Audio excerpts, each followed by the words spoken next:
Doge bites, the dust court blocks Musk's social security power grab. Elon Musk, the billionaire known for Tesla and SpaceX, just hit a roadblock. A judge blocked his Department of Government Efficiency, or Doge, from accessing social security records. This is a big deal. It's a win for privacy advocates and a blow to Musk's plans to shake up the system. The ruling came after labor unions sued. They argued that giving Doge access to sensitive data was a recipe for disaster. The judge agreed, citing privacy concerns and potential misuse of information. Protests erupted outside the Baltimore courthouse after the decision. Supporters of the ruling cheered. They held signs reading, "Hands off our social security and Musk, keep your paws off our data. This isn't over. The fight over the future of social security and who gets to control its data is just beginning." New rules, new hassles. In-person verification for social security benefits. Get ready for more hoops to jump through, America. The Social Security Administration has a new rule: in-person identity checks. This applies to anyone who wants to change their direct deposit information. That's right, even if you've been receiving benefits for years. Starting March 31st, you'll need to physically visit an SSA office. You'll have to prove who you are to update your banking details. The SSA says it's about fighting fraud. They claim it'll prevent millions in losses from stolen payments. There's just one problem: it's a huge pain, especially for seniors, people with disabilities, and those in rural areas. Online verification through My Social Security is still an option, but that doesn't help those without internet access or tech skills. Critics say this policy creates unnecessary burdens. They argue it disproportionately harms the most vulnerable. Is this really about security, or is it a way to make accessing benefits more difficult? Closing time: SSA shuts down offices, leaving rural America behind. The SSA is closing offices across the country. 47 locations will shut their doors. Thousands of workers face layoffs. This is happening in states like Arkansas, Texas, Louisiana, Florida, Kentucky, and North Carolina. The official line: these closures are part of Doge's efficiency drive. They claim the offices are small and underutilized, but critics aren't buying it. They say it's about cutting costs and shrinking the government. These closures will hit rural communities the hardest. People rely on these offices for face-to-face assistance. Now they'll have to travel further for help, or navigate a complex phone system. This move raises serious concerns about access to vital services. Is the SSA prioritizing efficiency over the needs of the people it serves?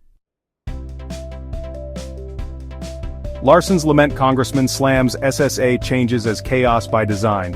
Representative John Larson isn't mincing words. He's calling out the SSA's recent moves. Larson believes they're intentional attempts to undermine the agency. This is chaos by design, Larson declared. He sees the new policies as orchestrated attacks on Social Security.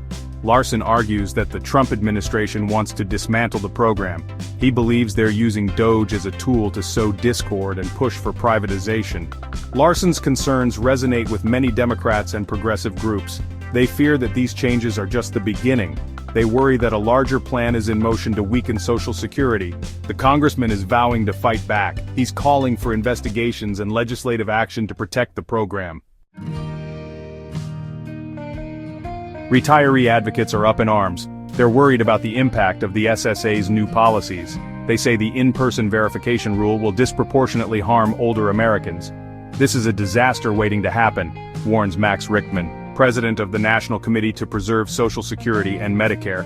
He points out that many seniors lack reliable transportation. Others face mobility challenges or cognitive impairments. Advocates argue that requiring in-person visits creates unnecessary hardships. They fear that many seniors will be unable to navigate the new system. This could lead to delays or even denial of benefits. The concerns extend beyond the verification rule. Office closures and layoffs add to the anxiety.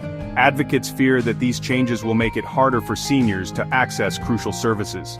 They're calling on the SSA to reconsider its approach. They urge the agency to prioritize the needs of beneficiaries.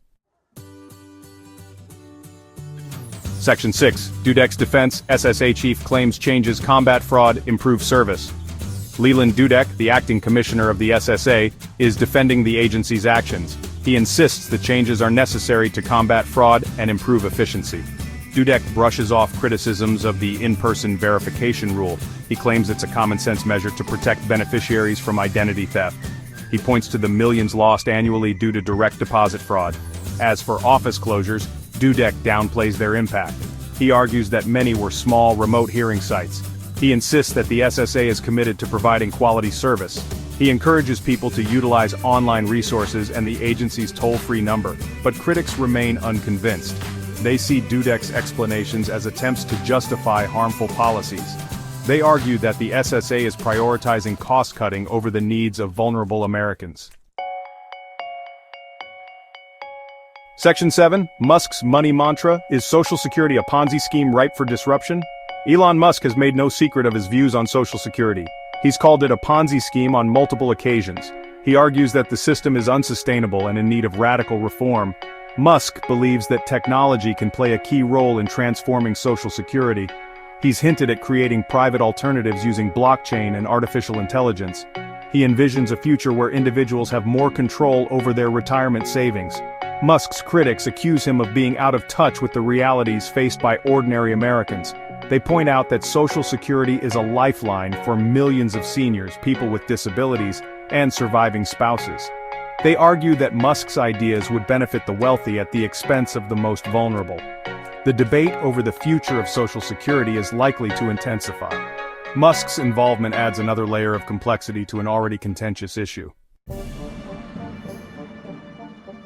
Section 8, the bigger picture: Trump, Doge, and the push for smaller government. The battle over Social Security is part of a larger story. It's about the role of government and the future of social programs in America. The Trump administration has made no secret of its desire to shrink the federal government. They've targeted social programs for cuts and privatization. Doge, with Elon Musk at the helm, is seen as a key player in this endeavor. Musk's Silicon Valley mindset and focus on efficiency have raised concerns among progressives. They worry that he'll prioritize technology over human needs. The administration argues that their efforts are about eliminating waste and improving efficiency. They claim that they're trying to save taxpayer dollars and modernize outdated programs, but critics see it differently. They view these actions as attacks on vital safety net programs. They argue that the Trump administration is trying to dismantle the social contract. Section 9, the future of Social Security. A program at a crossroads.